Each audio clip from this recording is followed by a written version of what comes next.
Muy bien, hermanos, vamos a seguir. Pero antes tengo que hacer un anuncio.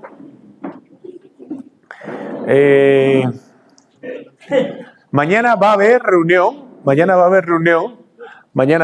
Vamos a concluir la conferencia, pero lamentablemente yo no voy a poder estar acá mañana. Sí, ha habido un problema. Lo que pasa es de que cuando estábamos planificando todo esto, estábamos conversando con José Daniel, ¿no? De que había inmediatamente después de esta conferencia tengo que viajar a Argentina para hacer otra conferencia allá, y por problemas con los vuelos al final no pudimos conseguir nada que se ajuste. Entonces lo que hemos hecho es el día de hoy grabé la última sesión y se la he pasado se la pasé a José Daniel para que el día de mañana puedan ustedes ver el video de la conclusión y aplicación. Eso es de mucho interés para ustedes porque va a tener que ver, bueno, cómo aplicamos todo esto, ¿no? Entonces va a ser una lección importante, pero quiero que sepan de que no voy a estar de manera presencial, también para que tengamos la oportunidad de despedirnos principalmente. Por eso que también estamos tomando la foto, era ahora o nunca, ¿no? Y entonces, pero quiero decirles así delante de ustedes y en físico, no en espíritu, como decía Pablo, ¿no? Sino así, no solamente en el espíritu, sino en mi cuerpo también, de que estoy muy agradecido, bueno, con José Daniel, con María Carmen, con los pastores, los líderes, los organizadores, Janet, todos los que nos han atendido. Bueno, Isaac también, que estuvo con nosotros desde el comienzo, ¿verdad? Todos los que nos han invitado, los que han organizado esto. Ha sido un verdadero placer para mí, para mi familia. Es un honor estar con ustedes, conocerlos, y espero que podamos mantenernos en contacto. Ya saben que estamos nosotros muy cerca, en Lima.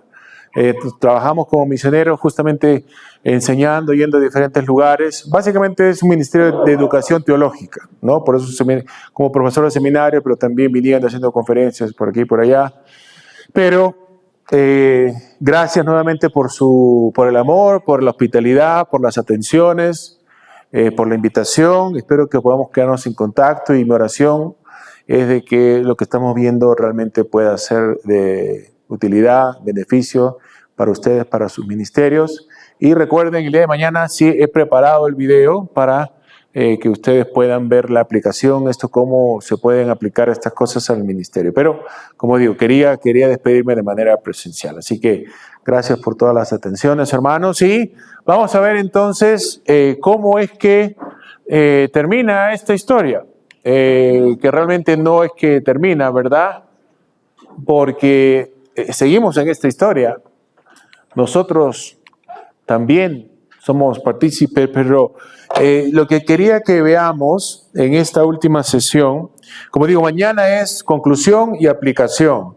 El día de hoy ya hemos visto el primer concilio ecuménico, pero rápidamente, con el tiempo que nos queda, me gustaría que veamos brevemente, los otros concilios ecuménicos en el siglo IV y luego también en el siglo V, para que vean cómo es que estas cosas se definen con mayor claridad. Entonces vemos acá en la presentación la unidad ortodoxa de los cristianos en su tiempo.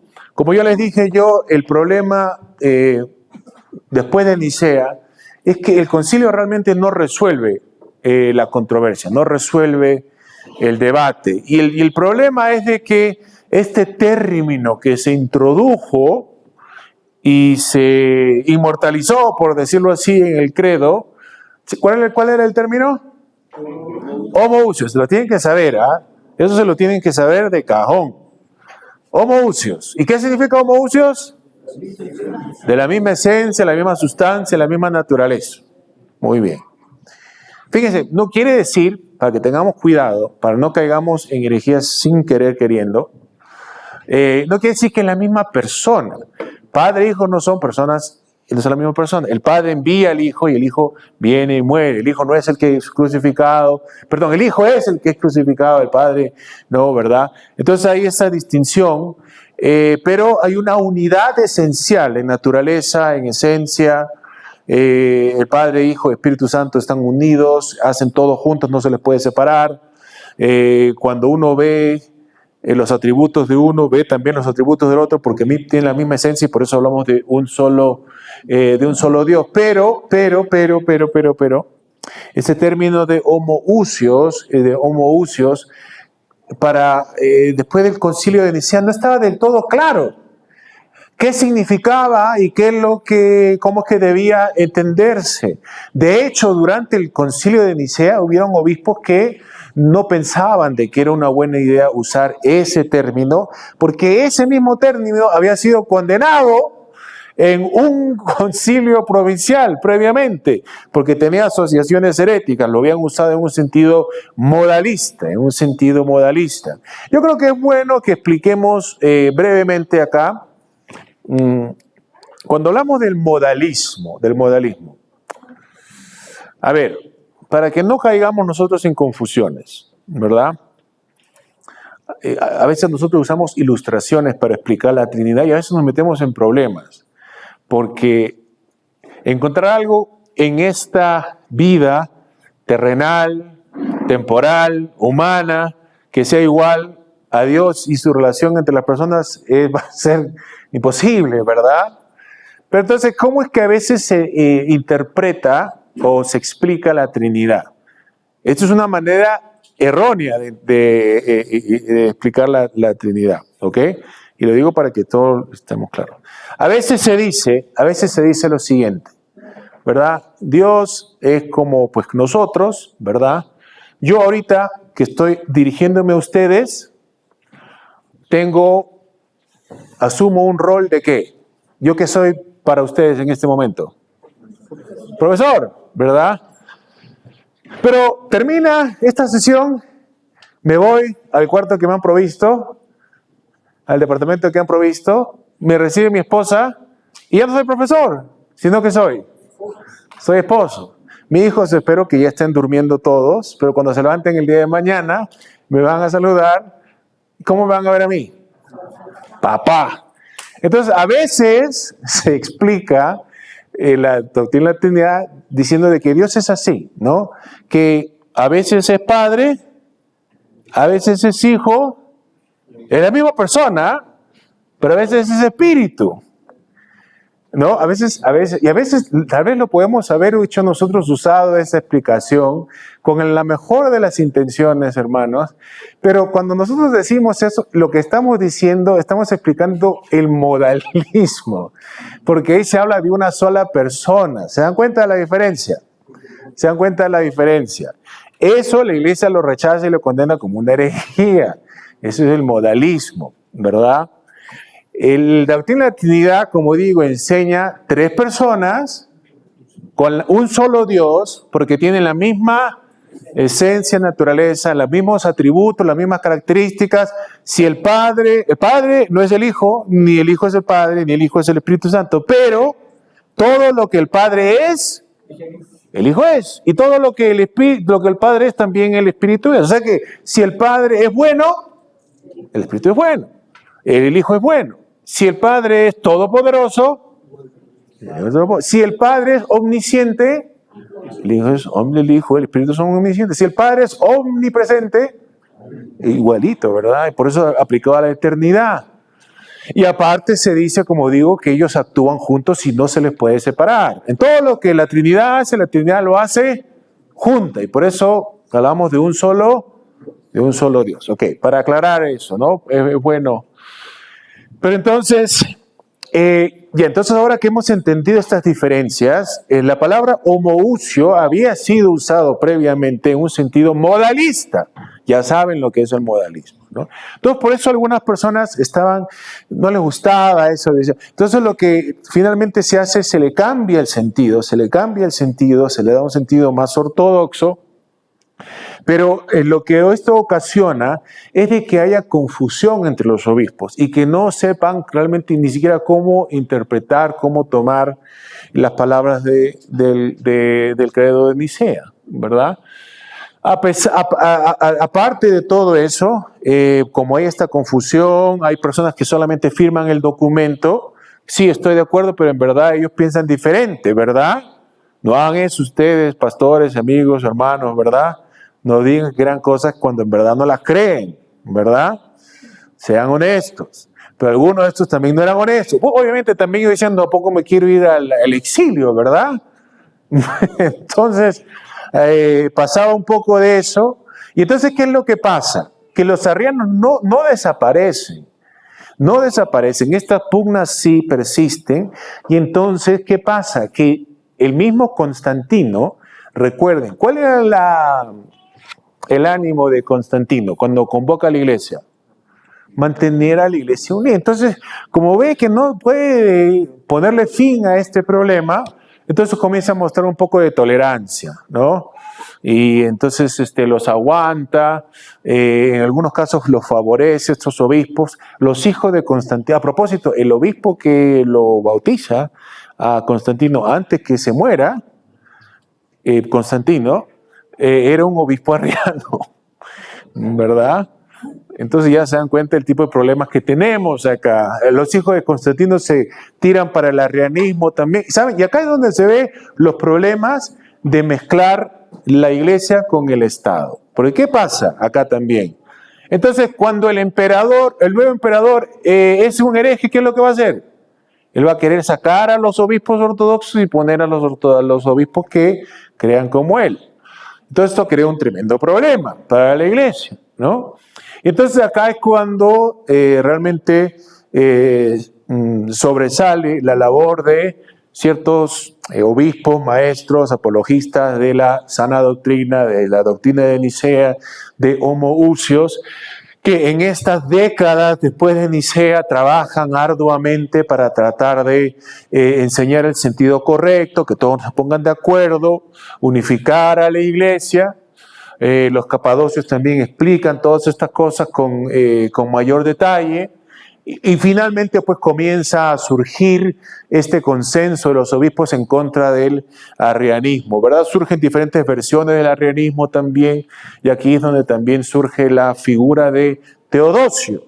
Teodosio es otro emperador, este no es descendiente ya de Constantino, este viene de otra línea, pero este es emperador, y este emperador sí está plenamente convencido de la ortodoxia de Nicea. Y entonces este señor, Teodosio, convoca lo que se conoce como el Segundo Concilio Ecuménico. Ahora, vamos a aclarar otra cosa también. Antes de que Teodosio convoque el Segundo Concilio Ecuménico, en el año 381, ya se habían celebrado otros concilios que pretendían ser ecuménicos. Pero aquí es donde se ve realmente cómo es que se diferencia a los verdaderos concilios ecuménicos de los concilios que dicen ser ecuménicos, pero que no son ecuménicos. Tiene que ver con cómo es lo que la iglesia lo recibe. Si hay concilios que dicen este es un concilio ecuménico, pero al final las iglesias no abrazan, no adoptan, no aceptan las conclusiones de ese concilio, se dan cuenta que no es un concilio ecuménico porque no representa el consenso de la Iglesia Universal. ¿Me explico? Entonces hubieron otros concilios, pero finalmente Teodosio convoca este concilio ya en la ciudad de Constantinopla. Constantinopla, ¿pueden adivinar quién fundó Constantinopla? Constantinopla significa la ciudad de Constantino. ¿Qué es lo que hizo Constantino? Constantino, una de las cosas importantes que este señor hizo, es que él cambió la capital del imperio. Él cambió la capital del imperio de Roma a Constantinopla, que es en lo que antes era Bizancio, ¿no? Básicamente él formó un imperio a su imagen, ¿no? Este ya no es el imperio romano, sino es el imperio bizantino, es el imperio de Constantino. Importante para el cristianismo porque deja en Roma atrás todas estas religiones tradicionales de Roma, todo este paganismo, y en vez de que Constantinopla esté lleno de templos paganos, él la llena de ¿qué cosa creen? De basílicas, de iglesias, pues, ¿no? Y entonces, bueno, pero Teodosio aparece, él favorece en la teología de Nicea, y entonces él convoca este segundo concilio ecuménico, y en el segundo concilio ecuménico, Teodosio es importante porque Teodosio también va a ser el que hace del cristianismo niceno, no del cristianismo en general, pero el cristianismo niceno, trinitario, él es el que hace de este cristianismo la religión oficial del Imperio Romano. Ya con Teodosio ya no hay tolerancia para los paganos. Con Constantino todavía había. El que hace del cristianismo niceno la religión oficial del imperio es Teodosio, el español Teodosio. Y entonces, ¿qué es lo que produce el segundo concilio ecuménico? Pues reafirma el credo de Nicea, pero también lo expande. ¿Se acuerdan de que habían los arrianos que querían eliminar homoousios? Entonces, al proclamar el credo en 381, se repite homoousios, fíjense ahí, de la misma esencia del Padre. Pero no solamente se vuelve a repetir, se vuelve a afirmar la doctrina de Nicea, sino que también se hace esta otra cosa. Se habla también del Espíritu Santo. Porque ¿saben lo que ocurre? Lo que ocurre es que después que se dice de que el Hijo es de la esencia misma del Padre, pues naturalmente otra pregunta va a ser si se puede decir lo mismo de quién, pues del Espíritu Santo. Y van a haber quienes van a decir que no. Entonces van a surgir diferentes posturas, otras herejías, ya que tienen que ver con el Espíritu Santo, y por eso es que el credo de Constantinopla va a tomar el credo de Nicea y lo va a expandir, le va a agregar cosas, va a reafirmar homoousios y le va a agregar esto acerca del Espíritu Santo. Y creemos, dicen, el Espíritu Santo, Señor y dador de vida, que procede del Padre, que con el Padre y el Hijo recibe una misma adoración y gloria, que habló por los profetas. Entonces vemos acá también cómo ya con mayor claridad se define la doctrina. ¿Cuál doctrina? De la Trinidad, la doctrina trinitaria, ¿verdad? Y entonces fíjense cómo esto es producto de estos concilios ecuménicos generales. ¿Cuál es el tema de la conferencia? Muchos pastores, un solo rebaño. Muchos pastores, ven cómo se está aplicando este principio en estos contextos. Se convocan a los obispos de toda la iglesia justamente para definir la fe. ¿Para quiénes?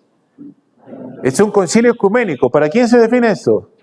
Pues para toda la iglesia, es para toda la iglesia, ¿verdad? Y por eso es que hasta el día de hoy, esta versión del credo, que se le dice, como digo, el credo de Nicea o credo niceno, se recita hasta el día de hoy. No solamente en la Iglesia Católica Romana, sino que se recita porque es la fe trinitaria, la fe cristiana de antaño, se recita en algunas iglesias protestantes como luteranos, anglicanos, ¿no? Iglesias presbiterianas, metodistas y otras más, ¿verdad? Y entonces, por eso es que esto es tan importante acá. Y voy a regresar acá un poco, conectándolo a lo que nosotros vimos al comienzo, ¿verdad? ¿Se acuerdan el pasaje que nosotros, con el cual empezamos la primera sesión esta noche? ¿Se acuerdan cuál era el pasaje? Efesios 4. Y en Efesios 4 vimos que el apóstol le decía a los cristianos efesios del primer siglo, les decía, esfuércense por guardar la unidad del espíritu. Y lo que hemos visto acá, lo que estamos viendo, es de que esta no es una tarea que se limitaba al primer siglo, porque este trabajo difícil, cuando hay esfuerzo es que demanda trabajo, ¿verdad? O el guardar, mantener, preservar la unidad del espíritu en la iglesia es un trabajo difícil.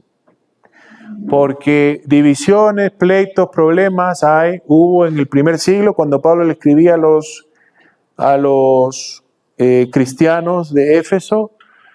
Problemas había en el siglo IV con Arrio y con las otras herejías, pero estos problemas también siguen en el presente. Hoy en el día todavía seguimos debatiendo cosas, peleándonos, dividiéndonos. Y entonces este llamado de esforzarse por guardar de la unidad del Espíritu sigue tan vigente como en el tiempo de Pablo. Una vez más es un esfuerzo. No es fácil. Pablo habla de tolerancia, ¿verdad? Pero, ¿cómo es que podemos nosotros mantener esta unidad? Bueno, Pablo nos dice cómo lo hacemos. Pablo habla de un solo cuerpo y un solo espíritu. Cuando habla de un solo cuerpo, está hablando de una sola iglesia, ¿verdad? La iglesia no eran varias en el primer siglo, no eran varias a pesar de que pueden haber diferentes bandos, facciones, en el siglo IV y en el presente también. De hecho, si verdaderamente hay una sola iglesia, ¿esto qué quiere decir para nosotros? Que si en verdad hay una sola iglesia, pues nosotros en el presente somos parte de la misma iglesia, no solamente que era Pablo en el siglo I, sino de esta iglesia que estamos viendo nosotros en el siglo IV, cuando estamos hablando del arrianismo, una sola iglesia a través de los siglos, a pesar de las posteriores ramificaciones que se han multiplicado entre nosotros a partir de la Reforma Protestante, ¿verdad? Pero dice el texto que estamos llamados en una misma esperanza y se habla de una sola fe, una sola fe. Cuando se habla de una sola fe, se podría hablar de un solo credo también, ¿no? Porque saben que la palabra credo, ¿saben qué significa la palabra credo? La palabra credo viene del latín que significa yo creo. Credo, bueno, el credo, ¿saben? Aquellos que han sido criados en una tradición que se recita el credo, saben que el credo en algunas iglesias se pronuncia en plural. Nosotros creemos, pero hay otra versión singular, que yo creo en Dios Padre Todopoderoso. Esa primera palabra en latín es credo, ¿no? De ahí viene, ¿no? Entonces tiene que ver con la fe, de la iglesia. Y lo que estamos viendo nosotros es que esta fe que une a los cristianos es una fe trinitaria. Eso lo vimos en el pasaje de Efesios también. ¿Se acuerdan que leímos? Decía un solo espíritu. ¿Qué otra cosa? Un solo Señor hablaba y luego de un solo Dios. Se hablaba de un solo bautismo. ¿En el nombre de quién es el bautismo? En nombre del Padre, Hijo y el Espíritu Santo. Entonces estos medios de la unidad, Dios los ha establecido desde el comienzo de la iglesia. Y vemos que estos guiaron a la iglesia a través de los siglos, han guiado a la iglesia a través de estos primeros concilios ecuménicos. Y creo que también nos pueden ser de ayuda a nosotros en el presente. Porque nosotros también somos llamados a esforzarnos por guardar la unidad. Nosotros somos también un solo cuerpo, a pesar de que hay diferentes denominaciones, diferentes congregaciones evangélicas aquí en Cusco. Hay una sola fe, esta es una fe trinitaria.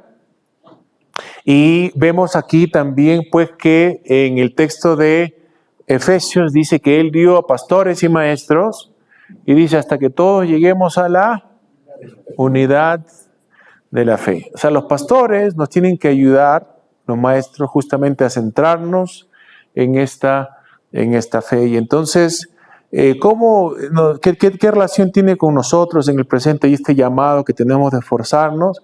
Es que el credo de Nicea nos recuerda esta fe trinitaria que la Iglesia ha confesado desde los primeros siglos, a través de los años, de los milenios, hasta el presente. Como hemos dicho, este credo también se recita en iglesias protestantes y realmente no es...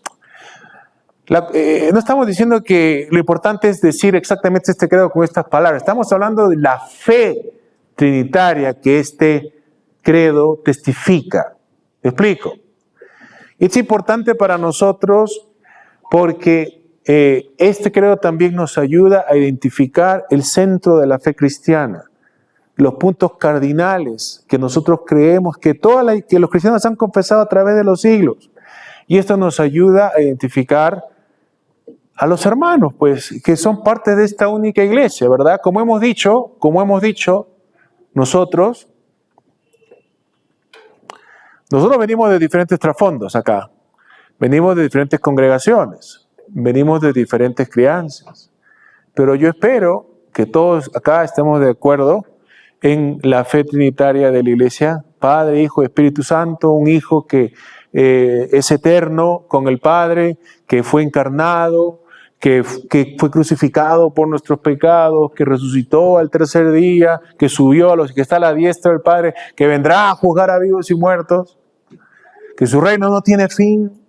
En todas esas cosas tenemos que estar nosotros de acuerdo. Y esas son las cosas que nos dan coherencia y nos ayudan también a mantener esta unidad del Espíritu, ¿verdad? Fíjense que estas cosas también nos ayudan a identificar un poco de la necesidad que hay de los credos, también lo que hemos estudiado. Si decimos creemos la Biblia, pero no explicamos lo que nosotros creemos que la Biblia enseña, eso crea la posibilidad que la iglesia, en la congregación se llene de personas que piensan un par de cosas disparatadas y herejías, ¿verdad?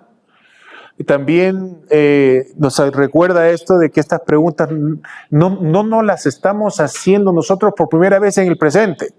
Son preguntas que ya se han hecho en el pasado. Y entonces también nosotros podemos apoyarnos de estos pastores del pasado que nos ayudan. Y otra cosa acá también es importante, reconociendo este núcleo de la fe cristiana, reconocemos que tampoco esto responde a todas las preguntas que surgen y que todavía hay espacio para diversas opiniones acerca de otras cosas y tenemos que tener tolerancia, paciencia en medio de las diferencias secundarias. Y miren, lo que quiero hacer ya para terminar, porque ahí se termina la presentación que vi acerca de esto. Yo le dije también que iba a hablar acerca, y va a ser en los últimos 10 minutos que me quedan, acerca de los concilios ecuménicos del siglo V también. Porque mañana quiero enfocarme en la conclusión y aplicación, ¿verdad? Fíjense, el credo de Nicea, ¿en qué siglo es? Siglo IV. Esto, como digo, realmente que históricamente las cosas que se afirman en este credo no se han debatido entre los protestantes también. Con Roma se debaten otras cosas, ¿no? Por ejemplo, el lugar del Papa, ¿no? Pero, a partir del siglo V ya comienzan a ocurrir ciertas cosas que ya tal vez a nosotros no nos gusten tanto, ¿no? Pero es importante reconocerlo. El tercer concilio ecuménico se celebra en Éfeso, la ciudad de Éfeso, que ustedes conocen muy bien porque está en la Biblia. Se celebra en el año 431. ¿Y cuál es la ocasión de este? Acá vienen las cosas que ya no les van a gustar tanto a ustedes, ¿verdad? Recuerden que siglo V. Ya para este tiempo, a María, a María ya se le comenzó a llamar por este término Theotokos. Theotokos se traduce al español como Madre de Dios. ¿Ok? Tokos es portadora, Teo viene de Dios, ¿no? Portadora de Dios. Teotocos, se le llaman las Teotocos. Entonces luego, un obispo de Constantinopla no le gusta esa frase y la critica y dice, los cristianos no deberíamos hablar así, a María no se le debe llamar Teotocos, sino se le debería llamar Cristotocos, decía. Es la portadora de Cristo, de Cristo. Ya. ¿Por qué esto ocasiona un problema que conlleva al tercer concilio ecuménico? El que dice se le debe llamar a María Cristotocos era el obispo de Constantinopla, Nestorio. Nestorio. ¿Qué es lo que pasa? ¿Se acuerdan que yo les había dicho de que Constantinopla se había convertido en la nueva capital del imperio? ¿Se acuerdan que les conté eso? También les había dicho yo antes que antes de Constantinopla, la segunda ciudad más importante era Alejandría, les había dicho, ¿verdad? Bueno, ¿qué es lo que pasa? Cuando Constantino hace de Constantinopla la nueva capital, eso ocasiona que la iglesia de Constantinopla suba su rango, ¿verdad? Porque es la nueva capital. Entonces la ponen en rango después de Roma. ¿Y saben quién no le gusta eso? ¿A quién creen que no le gusta eso? El que estaba en el segundo lugar antes, que es Alejandría, pues. Básicamente Alejandría lo sacan para poner a Constantinopla. Entonces, ¿qué ocurre? Cuando el obispo de Constantinopla, Nestorio, comienza a decir eso, el obispo de Alejandría, Cirilo, dice, esta es mi oportunidad para demostrarle a toda la iglesia de que Alejandría está por encima de Constantinopla. Entonces dice, este hombre es un hereje. Nestorio es un hereje. ¿Por qué? Porque está negando la divinidad de Cristo. De Cristo. Ahora le voy a explicar cómo funciona eso. Tal vez ahorita no lo han agarrado. ¿Verdad? ¿Cómo es que Nestorio no quiere llamar a María? Nestorio no quiere llamar a María Teotocos. Cirilo dice, Nestorio no está dispuesto a reconocer al niño en el vientre de la Virgen como Dios. ¿Se dan cuenta el problema? ¿Cómo lo presenta Cirilo? No le estoy diciendo que le guste el término, no. Estoy tratando de hacerles entender cómo es que argumenta Cirilo. Cirilo acusa a Nestorio de hereje, de negar la divinidad de Cristo, ¿verdad?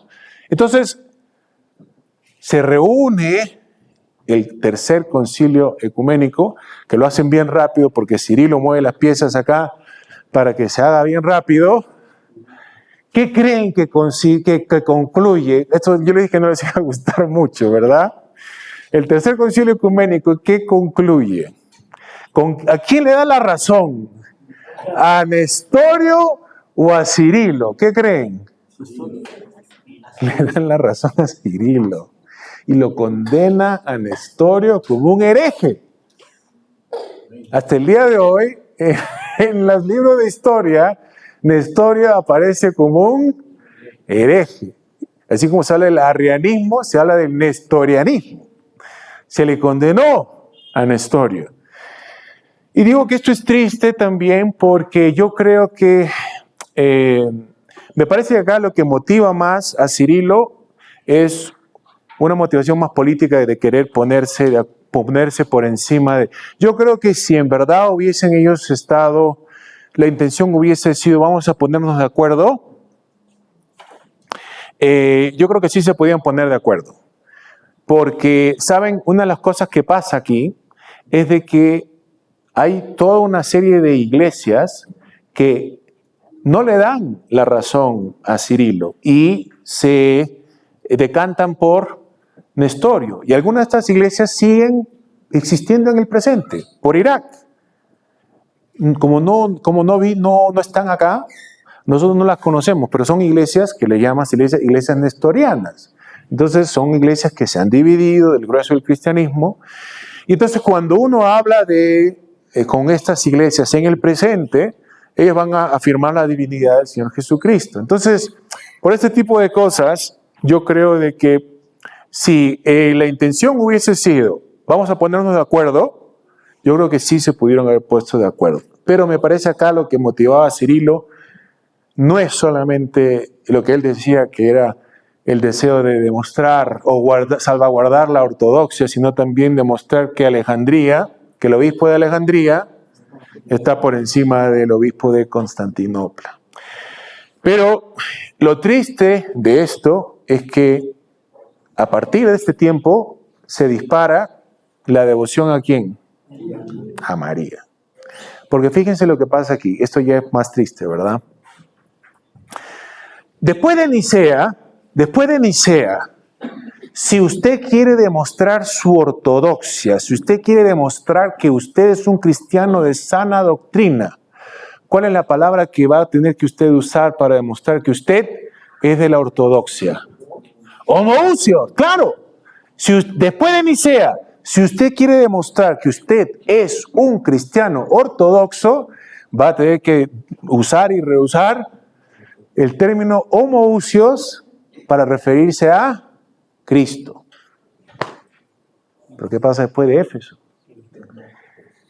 Después de Éfeso, si usted quiere demostrar que usted es un cristiano ortodoxo, ¿cuál es la palabra que usted va a usar? Teotokos. Teotokos. María es Teotokos.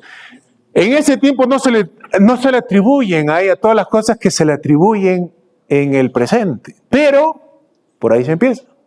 Por ahí se empieza. Todas estas cosas no son cosas que ocurren de un día a la mañana. No es que se van de Víctor a, ¿cómo se llama el Papa, el presente? Ya no me olvidé cómo se llama. León, ¿no? No me acuerdo el número que es, pero León. No es que se va de Víctor o de Clemente a León así. No, o sea, hay una serie de cambios que tienen que desarrollarse por siglos y siglos.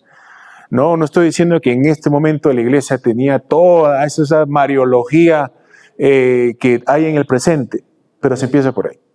Pero ahí es donde se empieza, ¿no? Eso es triste, como les digo, pero para que conozcan un poco, yo les dije que los iba a llegar hasta el siglo V. El cuarto concilio ecuménico, con esto vamos a terminar, con esto terminamos, son las 9:02, le vamos a dar la oportunidad para preguntas. El cuarto concilio ecuménico sí es un concilio que va a dictar algo que va a ser más del agrado de todos nosotros, y es que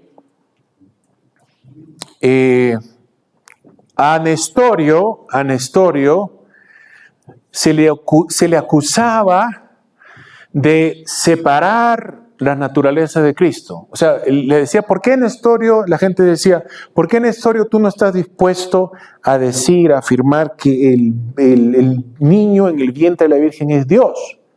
Si tú no lo haces, tú estás separando su divinidad. No, tú dices que crees en la divinidad, es como que tienes a dos Cristos separados, el divino y el humano, que nunca acaban de unirse, porque si están verdaderamente unidos, si verdaderamente la divinidad está unida a la humanidad en Cristo, entonces el niño que está en el vientre de la Virgen, ¿qué cosa tiene que ser? También tiene que ser divino, ¿verdad?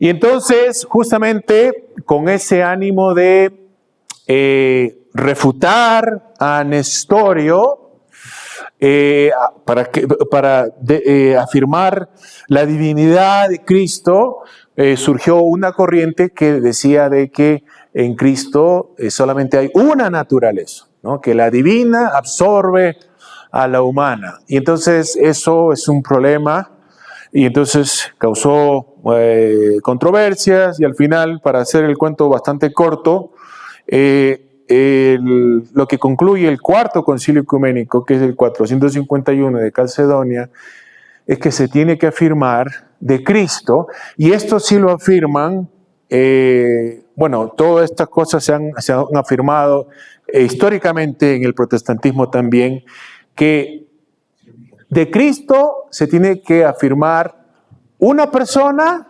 con dos naturalezas. Una, la naturaleza divina, y la otra es la naturaleza humana. Vamos a conectar esto a Nicea y con esto terminamos. Calcedonia va a decir que Cristo es homoousios con el Padre con respecto a su divinidad, pero que es homoousios con nosotros con respecto a nuestra humanidad. O sea que la humanidad de Él es exactamente igual a nuestra, pero sin pecado, sin pecado, sin pecado. Pero eso es importante también para nosotros, porque si eso no es verdad, entonces no podemos afirmar de Cristo de que Él es el único mediador que afirmamos entre Dios y los hombres, ¿no? Para ser verdadero mediador, Él tiene que unir en sí mismo la divinidad y la humanidad. Entonces, fíjense, para hablar de muchos pastores, un solo rebaño para terminar, estos concilios de los primeros, del siglo IV y siglo V, nos han legado hasta el presente la fórmula clásica de la Trinidad y de la Cristología. Y esto se lo tienen que saber, porque si no, alguien los escucha hablar y va a decir, ustedes son unos herejes. Y no quiero que nadie les diga eso, ¿ok? De la Trinidad se afirma un Dios, una esencia divina, una naturaleza divina, una sustancia divina en tres personas. De Cristo se dice una sola persona con dos naturalezas, la naturaleza divina y la naturaleza humana, ¿verdad? Estas fórmulas que hasta el día de hoy se usan en la teología, las recibimos de estos pastores, quienes colaboraron para defender la ortodoxia, la sana doctrina y la unidad para toda la iglesia. Hasta ahí vamos a llegar en esta presentación. Recuerden, el día de mañana van a ver conclusión y aplicación para su contexto. O sea que esto no se termina. Mañana hay conclusión y aplicación, pero hasta acá vamos a llegar a esta presentación y ahora tienen la oportunidad ustedes de hacer preguntas, quejas, comentarios. Esta es la oportunidad. Como dice, mañana sí no van a poder hacer las preguntas, ciertamente no a mi persona, tal vez José Daniel pueda responder algunas preguntas, pero yo no voy a estar, así que, como dicen, hable ahora o calle para siempre, ¿verdad? Aprovechen, hermanos, vamos a compartir los últimos minutos. ¿Tienen alguna pregunta, comentario? O levanten la mano.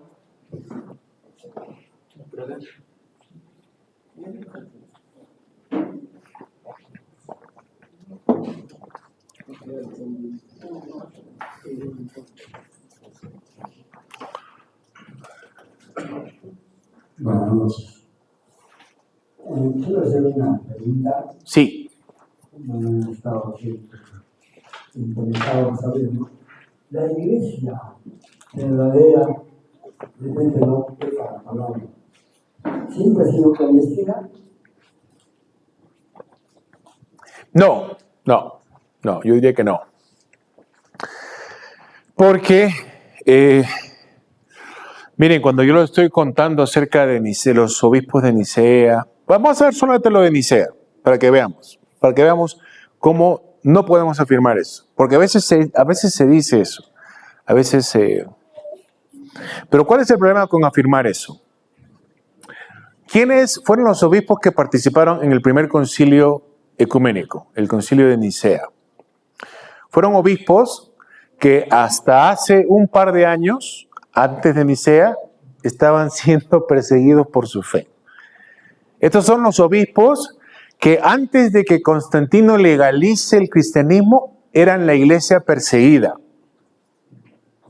Y con la figura de Constantino, esa misma gente, en un solo año, pasa de ser la iglesia perseguida a la iglesia favorecida. ¿Se dan cuenta? Son las mismas personas.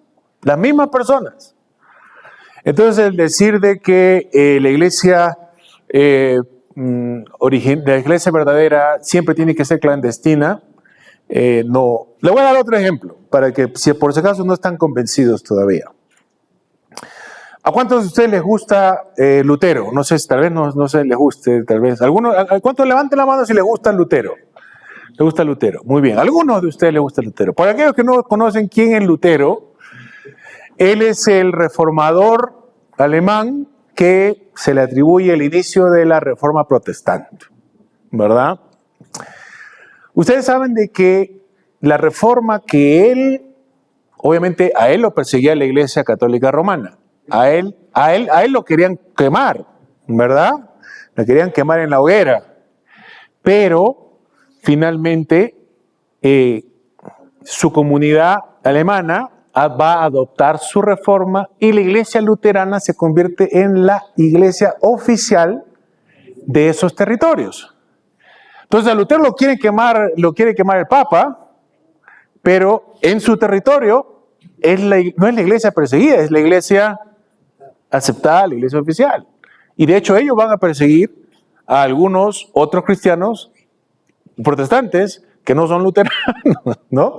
Entonces un poco pasa eso, ¿no? Las cosas no son blanco y negro como a veces nosotros pensamos, no en este punto. Obviamente en otras cosas sí son blanco y negro, ¿no? Pecado es pecado, santidad es santidad, ¿verdad? Verdad es verdad. Pero en este punto vemos que la misma persona puede ser perseguida por un lado y afirmada por otro lado, ¿no? Entonces decir que la iglesia verdadera siempre tiene que ser perseguida, no, yo diría que no es verdad. No diría que no es verdad.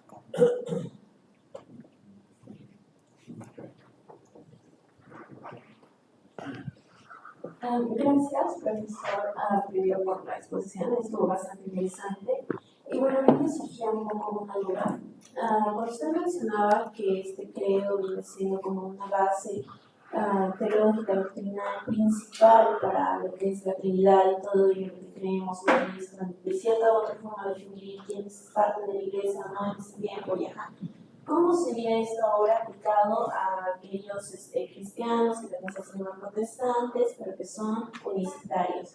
Quisiera saber eso, ¿no? ¿Qué opinamos? Bueno, es que justamente yo creo que por esa misma razón es una de las razones por las cuales los evangélicos necesitan unirse y hablar claramente que eso es una herejía, que eso no es lo que los protestantes han creído históricamente, que eso no es lo que la iglesia ha creído históricamente, que eso no solamente es una opción, ¿se dan cuenta?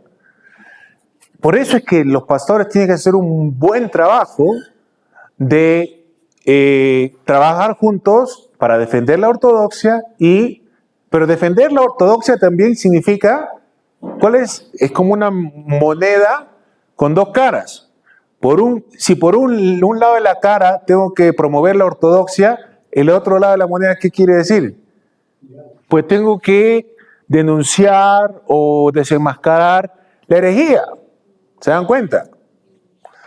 Entonces, cuando estamos hablando de unidad, no estamos diciendo que nos pongamos de la mano todos juntos, no importa lo que tú creas, ¿no? Es aprender cuáles son doctrinas primarias en las que tenemos que estar de acuerdo y cuáles son doctrinas secundarias en las que podemos nosotros discrepar, ¿verdad? Tiene que ver cuál es el contenido de esta fe que se dice, que se nos ha dado de tiempos apostólicos. Obviamente nadie está diciendo de que los apóstoles hablaban de una sustancia en tres personas o de una persona con dos naturales. Se dan cuenta que eso es resultado de debates que surgen después. ¿Se dan cuenta?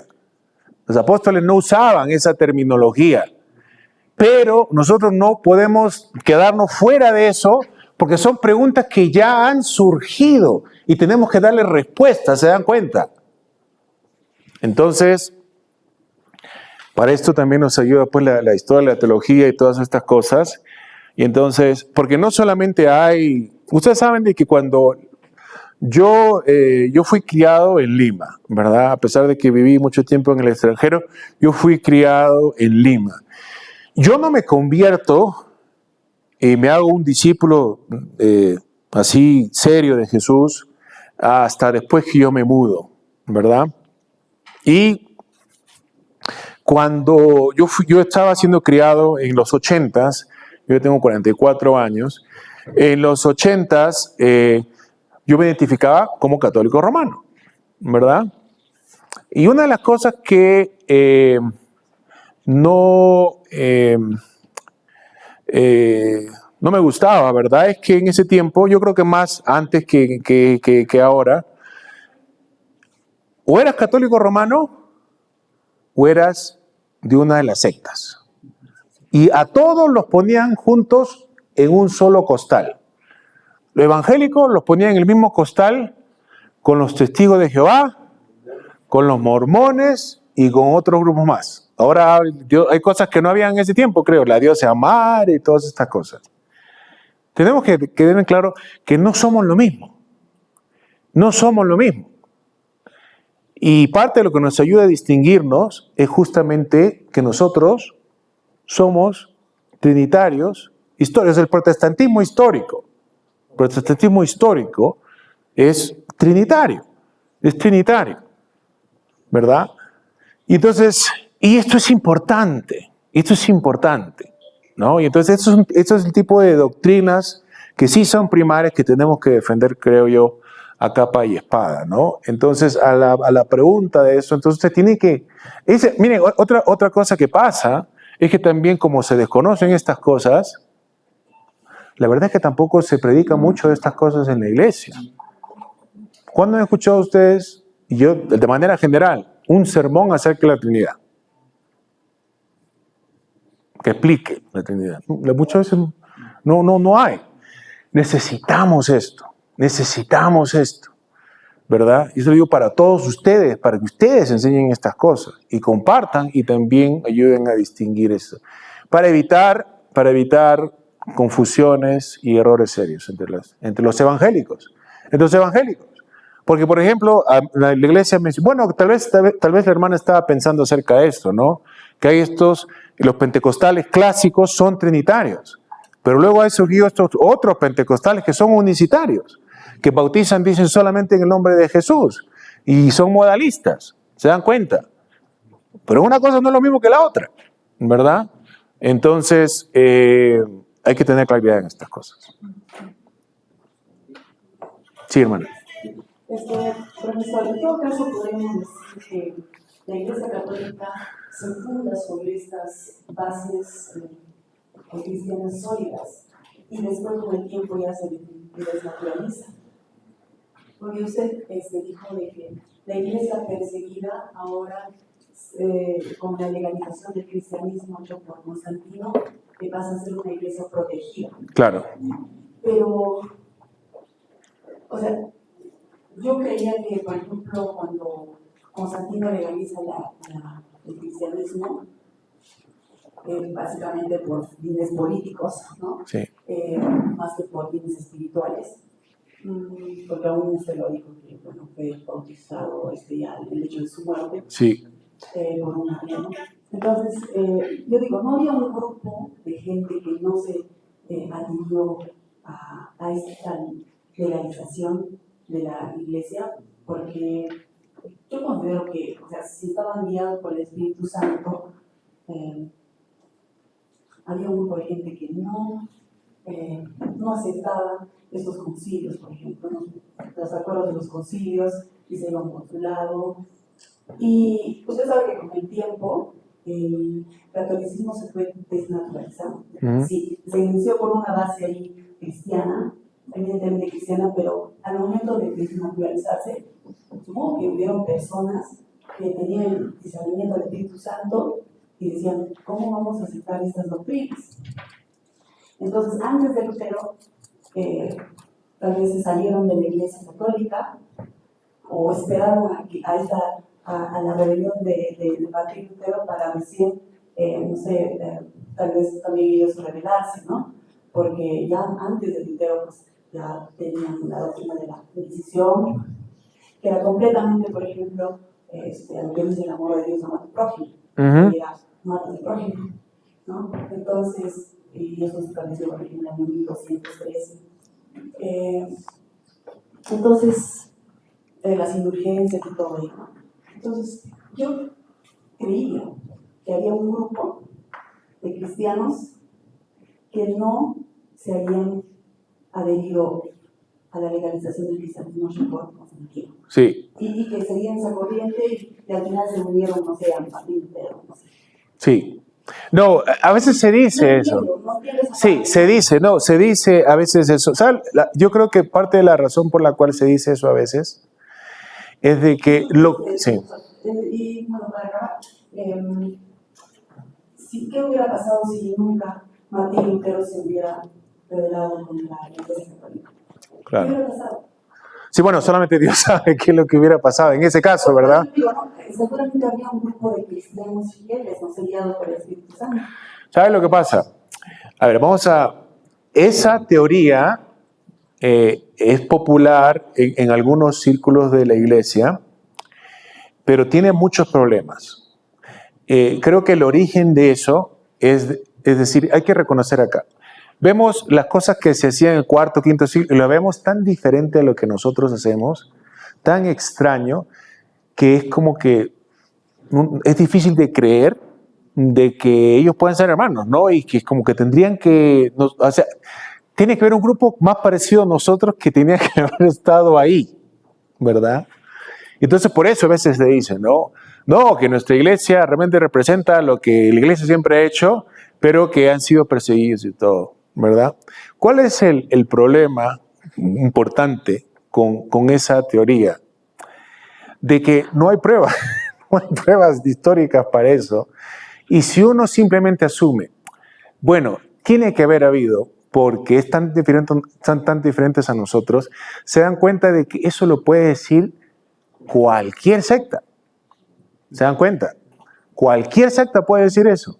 Los mormones pueden decir eso, los testigos de Jehová, porque como no se ven aquí, dicen, no, tenían que estar escondidos, tenían que estar ahí en las catacumbas, metidos ahí. Cualquiera puede decir eso. Y entonces esto abre una caja de Pandora para que esto, pues cualquiera, esto es como digo, para cualquiera, ¿no? Y no hay, es que no hay. Tenemos nosotros grupos que reaccionan de cierta manera a la legalización del cristianismo, pero van a ser grupos que tampoco nos van a gustar. Y ahora se lo voy a decir, ¿no? A ver, para empezar, en principio no hay ningún problema en de que el cristianismo sea legal. Se dan cuenta que nosotros estamos viviendo en un contexto en el que es legal. A nosotros no se nos está persiguiendo. No nos están metiendo en los calabozos. Estamos celebrando esta reunión a puerta abierta. Lo estamos pasando por Facebook. Todo el mundo sabe que estamos acá. Es completamente legal, lícito, ¿verdad? Entonces, el ser legal en sí no es problema, ¿verdad?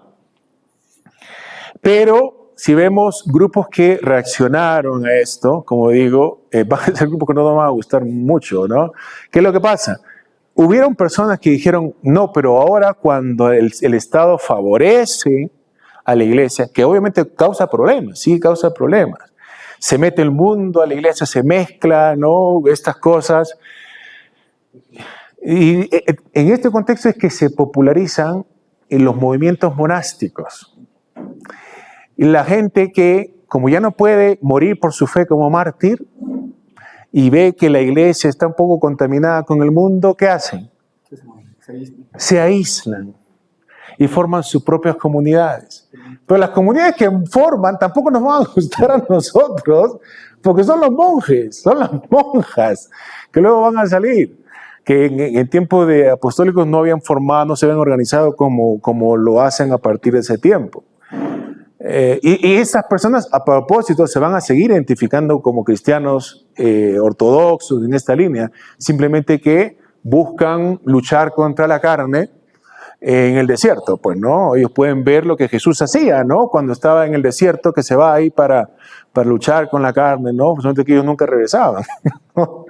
Pero entonces, hay eso. Hay grupos que sí reaccionan, pero no se llegan a separar de la iglesia y también toman acciones que tampoco nos gustan. Entonces, estamos en este problema. Sí. Muchas gracias, profesor. Sé que todavía hay preguntas, sin embargo, vamos a aceptar la última pregunta, ¿ya? Por favor, y disculpen a los que todavía tienen preguntas, esta va a ser la última. Y seamos breves en la pregunta y la respuesta. Disculpen. Estamos hablando sobre los orígenes del cristianismo.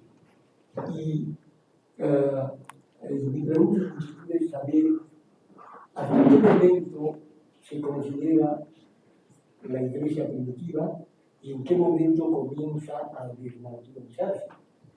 ¿No? Porque en las escrituras encontramos como una referencia de Dios hacia su iglesia, volver al camino antiguo, ¿no? Entonces debe haber habido un momento donde la iglesia, que tiene estos principios todos, sabemos que antes de ser realizado por Constantino mantuvo, y que después también parece que se mantiene, ¿no? Y que es nuestra base. Yo quería saber en qué momento Sí, bueno, es que, ¿saben lo que pasa, hermanos? Yo creo que si vemos al pasado, en cualquier época, vamos a encontrar cosas que no nos van a gustar. Eso, no vamos a encontrar ninguna época en la que vamos a ver que los cristianos hacen las cosas como a nosotros nos gustaría hacer, que se hagan. Ejemplo de lo que acabamos de ver. Cuando vimos la iglesia de los mártires, cuando todavía era perseguida, ya vimos que había un Cipriano diciendo de que el que no se somete al único obispo está fuera de la iglesia y no hay salvación para esa persona. ¿Se dan cuenta? ¿Eran parte de la iglesia verdadera? Pues yo diría que sí, pero están diciendo cosas que no nos gustan, por supuesto que no. Yo creo que es más útil simplemente ser honesto y reconocer, porque tampoco estamos diciendo, a ver, para terminar, con respecto a dónde se encuentra la iglesia antigua, ninguna iglesia en el presente hace las cosas exactamente como se hacían en el pasado, porque es imposible. Incluso las del pasado, hay que preguntar en qué punto del pasado. Porque se acuerdan, si vimos en el primer siglo, ¿cómo es que celebraban los apóstoles el cristianismo al inicio del cristianismo?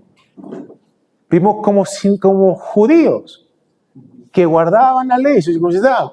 Para el final del primer siglo, ¿cómo celebraban las iglesias que habían fundado los apóstoles de su fe? Ya no lo celebraban así, porque eran una mayoría judía. Entonces, lo que vemos en la historia es de que la iglesia es como nos pasa a nosotros. Usted no se ve igual de cuando se veía cuando tenía 5 años. Pero es la misma persona, ¿verdad?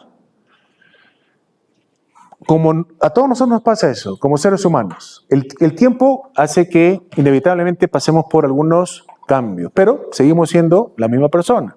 Así también pasa un poco con la iglesia. La iglesia, vamos a ver, a través de la historia, va a pasar por cambios. Y no hay ninguna iglesia que haga las cosas exactamente igual como se hacían en el pasado. La pregunta, creo yo, y ya con esto termino, hace rato estoy diciendo que con esto termino, pero con esto termino, es decir, bueno, realmente es una invitación a estudiar más de la historia, esto, ¿verdad? Porque obviamente no se puede responder todo en una sesión de 1 hora. Si la iglesia siempre pasa por estos cambios, entonces, ¿dónde está la esencia del cristianismo que hace que algo siga siendo cristianismo a pesar de estos cambios? Creo yo que estas confesiones históricas nos ayudan, no es el todo, pero sí nos ayudan a identificar esta fe que se ha mantenido a través de estos siglos y a pesar de estos cambios y cosas, ¿no? Ahí voy a terminar. Gracias.